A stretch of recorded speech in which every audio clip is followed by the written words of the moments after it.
Cosmoshock. 한때 우리는 명왕성을 완전히 알고 있다고 확신했습니다. 태양계 가장자리에 있는 매우 작고 매우 추운 회색 구체로 얼음과 완전한 어둠 속에 사라져 있었습니다. 명왕성에 대해 알았던 모든 것은 계산과 아주 먼 거리에서 촬영된 낡은 흐릿한 사진에 기반했습니다. 그것들은 단지 희미한 빛의 점만을 보여주었습니다. 그 시대의 최고의 망원경도 더 이상을 드러낼 수 없었습니다. 하지만 모든 것이 한순간에 변했습니다. 2015년 7월 14일입니다. 정확히 그날에 정말로 혁명적인 일이 일어났습니다. 나사의 우주선 뉴 호라이즌스는 우주를 통한 대담한 비행을 수행했고 이 신비로운 외소 행성에 단 12,500km 떨어진 곳까지 접근했습니다. 마치 당신이 안개를 통해 멀리서 산을 일생 동안 바라보고 있다가 갑자기 그 산의 경사면에 서게 되어 모든 돌, 모든 균열, 모든 봉우리와 오목함을 조사할 수 있게 된 것처럼 말입니다. 과학자들이 명왕성에 대해 알고 있다고 생각했던 모든 것이 몇 시간 내에 근본적으로 변했습니다. 흔들리지 않을 것 같았던 가정들, 대학에서 가르쳐지던 가정들, 교과서에 쓰인 가정들이 갑자기 잘못된 것으로 밝혀졌습니다. 이것은 야심찬 임무였습니다. 아마도 태양계 탐사 역사에서 가장 대담한 임무 중 하나일 것입니다. 탐사선은 2006년 1월에 지구에서 출발했습니다. 명왕성이 행성에서 외소 행성으로 재분류된 정확한 연도입니다. 그리고 놀라운 9년 반을 보냈으며 행성 사이의 차갑고 검은 우주를 여행하면서 50억 킬로미터의 거리를 이동했습니다. 그토록 긴 여행을 상상할 수 있습니까?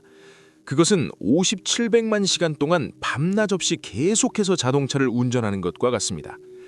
이 지칠 줄 모으는 여행객이 마침내 목적지에 도착했을 때, 명왕성에 대한 최대 접근의 위치를 취했을 때 기구들은 지구로 데이터를 다시 보내기 시작했습니다. 나사 제어센터의 과학자들은 문자 그대로 놀라움으로 숨을 쉬었습니다. 인류 역사에서 처음으로 우리는 명왕성을 망원경의 저반 렌즈에 있는 모호하고 인식할 수 없는 반점으로서가 아니라 지질학적 경이로움과 놀라움으로 가득 찬 살아있고 역동적인 세계로 봤습니다. 그토록 멀고 추운 곳에서 그것을 찾을 것을 아무도 예상하지 않았습니다. 가장 기본적인 것부터 시작하겠습니다. 크기입니다. 뉴 호라이즌스 비행 전에 천문학자들은 단편적인 데이터, 간접적인 관찰, 수학적 모델을 기반으로 명왕성의 크기를 계산했습니다. 이 외소 행성의 직경이 약 2,300km라고 확신했습니다. 아마 조금 작을 수도 있고 아마 조금 클 수도 있습니다. 그들에게서는 질량 추정치, 표면 반사율 및 기타 몇 가지 매개 변수에 기초했습니다. 하지만 뉴 호라이즌스가 접근했고 고해상도 카메라가 정확한 측정을 할 수 있었을 때 결과는 경험 많은 행성학자들도 놀라게 했습니다. 명왕성은 예상보다 크다는 것으로 밝혀졌습니다.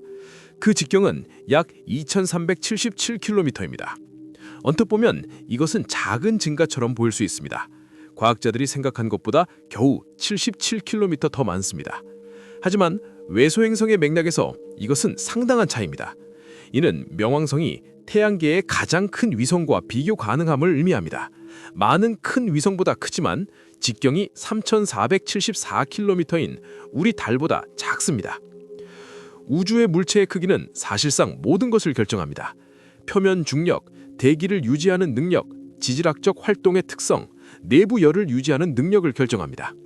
크기를 잘못 계산하면서 과학자들은 명왕성의 다른 많은 기본 특성을 이해하는 데 오류를 범했습니다. 이제 더 정확한 수치를 통해 이 작은 세계의 내부와 표면에서 무슨 일이 일어나고 있는지 다시 평가할 수 있습니다. 하지만 크기는 단지 진정한 충격의 서곡일 뿐이었습니다. 뉴 호라이즌스가 명왕성 표면의 첫 번째 상세 고해상도 이미지를 전송했을 때 완전히 마법 같은 것들을 보여주었습니다. 외소행성의 적도에서 반구의 정중앙에 거대한 밝은 구조물이 발견되었습니다. 그것은 이 세계의 표면에 새겨진 거대한 심장처럼 보였습니다. 과학자들은 이 구조물을 톰보 영역이라고 이름을 지었습니다. 로웰 천문대 애리조나에서의 세계적인 탐사 중 1930년에 명왕성을 처음으로 발견한 미국 천문학자 클라이드 톰보를 기념하기 위해 톰보 영역은 두 개의 뚜렷이 구분되는 부분으로 구성되었으며 각각 고유한 특성과 역사를 가졌습니다. 서쪽 부분인 스푸트니크 플라니시아로 알려진 질소오름으로 덮인 거대한 평지입니다. 동쪽 부분인 크툴루 마쿨라라고 불리는 더 어둡고 더 오래되고 운석 충돌로 인한 분화구로 덮여 있습니다. 함께 그들은 묘왕성의 가장 인식 가능한 특징 중 하나가 된 이 주목할 만한 심정을 형성합니다. 이 구조물의 크기는 정말 놀라운 것입니다. 스푸트니크 플라니시아는 약 150만 제곱킬로미터의 면적을 차지합니다. 규모를 정말로 이해하기 위해 비교를 하겠습니다. 이것은 미국의 주인 몬타나, 가장 큰 주 중 하나여 하다 큽니다. 이것은 프랑스보다 큽니다. 빙하 평원은 외소행성의 표면에 엄청난 거리로 뻗어 있으며 나머지 더 울퉁불퉁한 지형과의 대비로 인상적인 부드럽고 평탄한 표면을 형성합니다. 하지만 여기 정말 주목할 만한 것이 있습니다. 명왕성에 대한 우리의 이해를 정말로 변화시킨 것입니다. 이 얼음은 믿을 수 없을 정도로 젊습니다. 지질학적으로 젊습니다. 과학자들의 추정에 따르면 그 나이는 단 수억 년입니다. 일부 모델은 스푸트니크 플라니시아의 얼음이 훨씬 더 젊을 수 있음을 시사합니다. 단 1억 년 또는 그 이하입니다. 이것은 명왕성의 표면이 지질학적으로 최근의 기간에 완전한 갱신을 거쳤음을 의미합니다. 이것은 진정한 과학적 충격이었습니다. 태양에서 그토록 멀리 떨어져 있어 지구보다 2000배 적은 태양광을 받고 온도가 섭씨 영하 230도 아래로 떨어지는 행성에서 젊고 역동적이며 변하는 표면이 존재합니다. 이것은 한 가지만을 의미할 수 있습니다. 명왕성에서 지질학적 과정이 발생하고 있습니다. 그것은 죽어 있지 않습니다.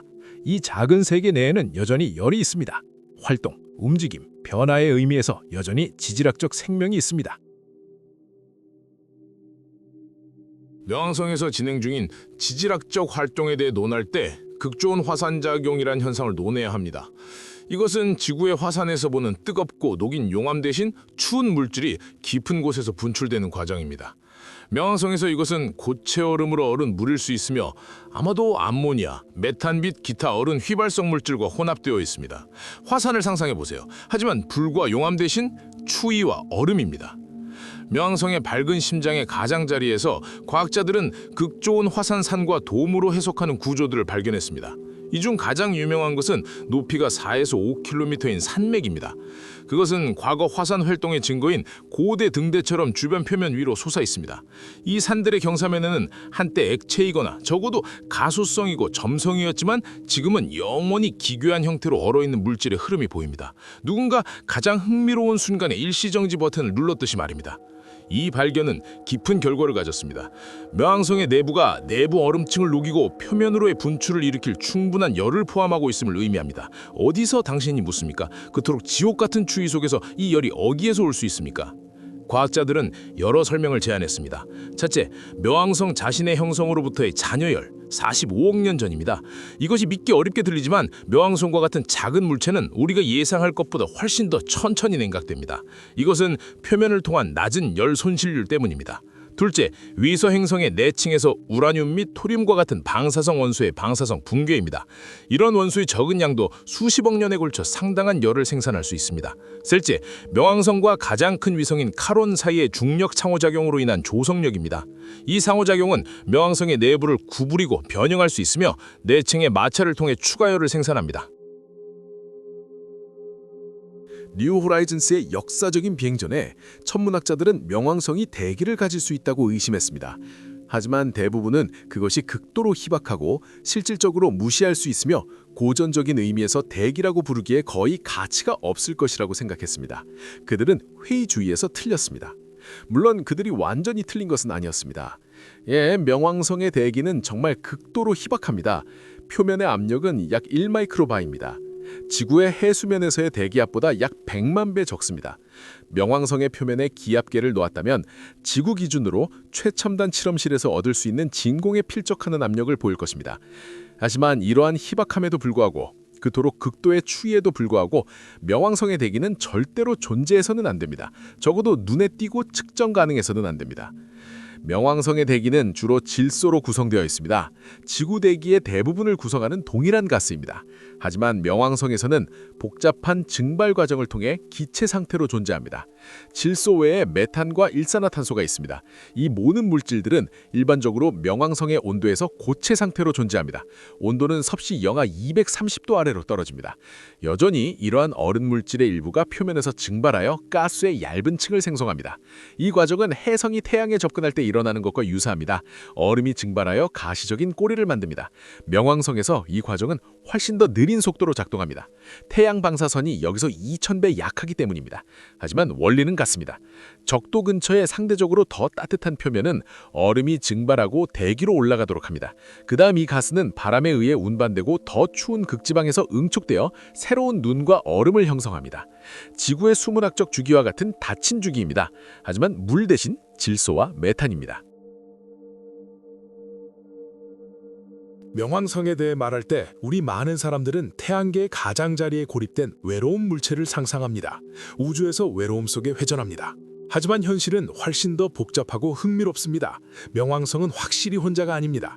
5개의 위성이 그 주위를 궤도하고 있으며 각각 고유한 이야기와 미스터리를 가지고 있습니다. 그중 가장 큰 것은 카론입니다. 그리스 신화에서 영혼의 뱃사공의 이름을 따서 명명했습니다. 카론의 직경은 약 1200km이며 이는 명왕성 자체의 약 2번도 작습니다.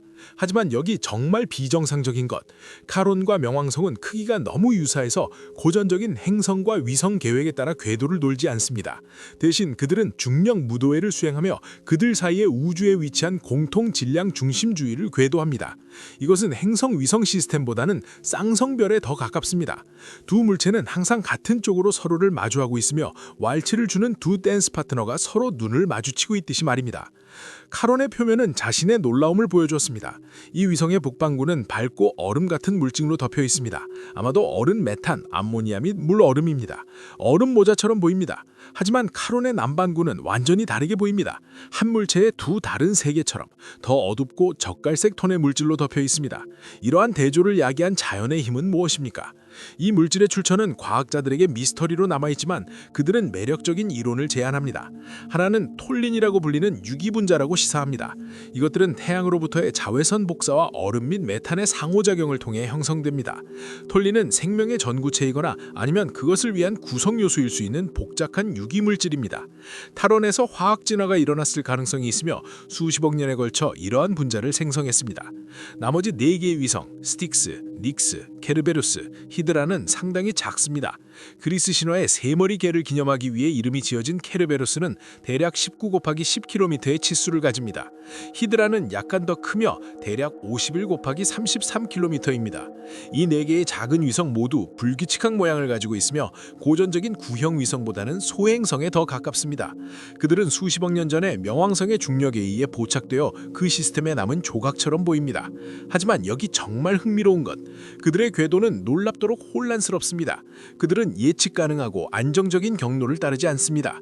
대신 그들의 궤도는 진동하고 변하며 불안정한 동력학 시스템을 나타냅니다. 이것은 명왕성의 시스템, 그 위성, 궤도가 진화, 적응 및 안정성 추구의 과정에 있음을 시사합니다. 아마도 오래전에 시스템을 불안정하게 한 충돌이나 중력 사건이 발생했을 것입니다. 그리고 지금 수백만 년에 걸쳐 천천히 그것은 안정성으로 돌아가고 있습니다.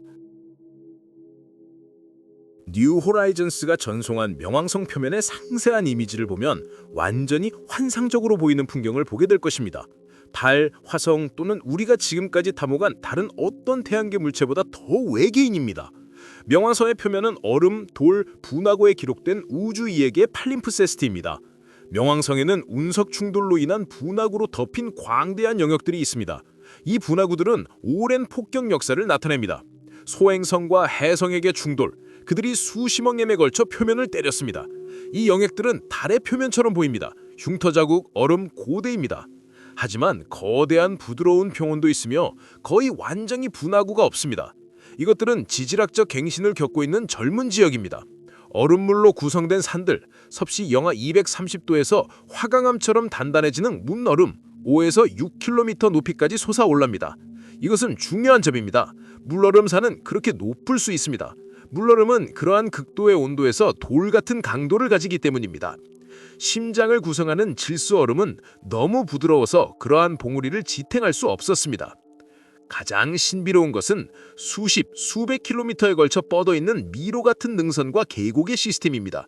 평행한 능선과 계곡은 거의 질서 보이지만 완전히 외계인인 패턴을 형성합니다. 과학자들은 여전히 이 구조를 만든 메커니즘에 대해 궁금해합니다. 이것은 지구의 암석 지각과 같은 방식으로 얼음 물줄이 변형되고 압축되는 얼음 구조론에 결과할 수 있습니다. 이것은 지질학적 시간에 걸친 기후변화의 결과일 수 있습니다. 또는 우리가 아직 완전히 이해하지 못하는 과정의 결과입니다. 명왕성으로의 여행을 끝내기 전에 방안의 코끼리를 다루어야 합니다.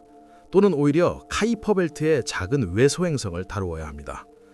명왕성은 2006년 8월 이후로 완전한 행성으로 간주되지 않았습니다. 국제천문학연맹은 그것을 외소 행성으로 재분류하기로 역사적인 결정을 내렸습니다. 이 결정은 과거에 있었으며 특정 원에서 계속 논쟁의 대상이 되고 있습니다. 하지만 논리적이고 과학적인 기준에 기반하고 있습니다. 천체가 완전한 행성으로 분류되려면 세 가지 기준을 충족해야 합니다. 첫째, 태양 주위를 궤도해야 합니다. 명왕성은 이 기준을 충족합니다. 둘째, 자신의 중력으로 인해 구형이 되기에 충분한 질량과 중력을 가져야 합니다. 명왕성도 이 기준을 충족합니다. 실제로 구형입니다. 하지만 세 번째 기준, 다른 물체들로부터 궤도를 소거해야 합니다. 그 우주 영역에서 지배해야 합니다. 그리고 여기서 명왕성은 요구사항을 충족하지 않습니다. 그 궤도는 카이퍼 벨트를 직접 통과합니다. 수천의 얼음 물체로 가득 찬 우주의 광대한 영역. 명왕성은 이 영역에서 지배하지 않습니다. 진정한 행성이 하는 것처럼 경쟁자들로부터 그것을 소거하지 않습니다. 이것은 명왕성에 대한 모욕처럼 들릴 수 있습니다. 우리가 그 지위를 낮춘 것처럼. 하지만 실제로 그것은 흥미로운 물체의 전체 클래스의 대표로서 입장을 강조합니다. 외소 행성과 카이퍼 벨트 물체입니다. 명왕성은 태양계의 원시 구성 요소를 이해하는 관문입니다. 큰 행성으로 합쳐지지 않았지만 45억 년에 걸쳐 원시 특성을 보존한 물체들입니다. 뉴 호라이즌스 임무는 명왕성에서 끝나지 않았습니다. 2015년 7월 14일에 일어난 이 역사적인 비행 후 우주선은 우주로의 더 깊은 여행을 계속했으며 카이퍼 벨트에 탐험되지 않은 지역으로 들어갔습니다. 2019년 1월 명왕성으로부터 3년 이상 후 뉴 호라이즌스는 두 번째 역사적 비행을 수행했습니다. 이번에는 아로코스라는 카이퍼 벨트의 또 다른 물체 옆을 통과했습니다. 또는 MU69, 공식 지정 전에 알려진 대로입니다. 이 비행은 우리에게 또 다른 원시 물체의 세계로의 창을 주었으며 수십억 년 전의 우주에서 기록된 또 다른 이야기입니다. 하지만 명왕성 옆 비행 중에 수집한 데이터는 계속 분석되고 재분석됩니다. 모든 이미지, 모든 분광 측정, 대기에서 입자의 모든 추적이 새로운 질문을 열고 이 먼 세계의 성질에 대한 새로운 단서를 제공합니다. 그들은 우리를 젊은 태양계에서의 행성 성성, 명왕성뿐만 아니라 태양계 및 외계 행성 시스템의 다른 장소에서의 극저온 화산작용의 역할을 이해하는 방식을 재평가하고 재고하도록 강제합니다.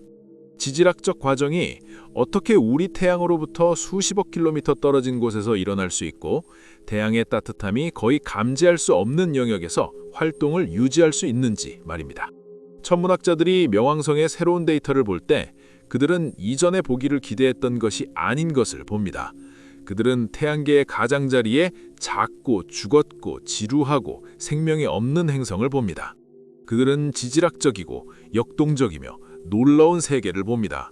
그들은 지질학적이고 역동적인 생명, 활동, 움직임, 계속되는 변화의 의미에서 이 우주의 가장 예상치 못한 곳에 존재할 수 있음을 보여주는 증거를 봅니다. 명왕성은 우리에게 과학적 탐구의 위대함에 대한 강력한 상기의 역할을 합니다. 우리는 우주에 대해 알고 있는 것에 대해 너무 확신해서는 안 됩니다. 우주는 그 광대한 공간에 숨겨진 미스터리로 가득 차 있습니다. 미지의 땅으로의 모든 여행, 이전에 방문한 적 없는 지역으로의 모든 탐사선 발송은 우리가 이해한다고 생각했던 모든 것을 뒤집어 놓을 수 있습니다. 뉴 호라이즌스는 명왕성의 예를 통해 이를 설득력 있게 보여주었습니다. 그리고 이것은 이 거대한 태양계를 둘러싼 먼 세계들의 미스터리로의 깊고 계속되는 몰입의 시작일 뿐입니다.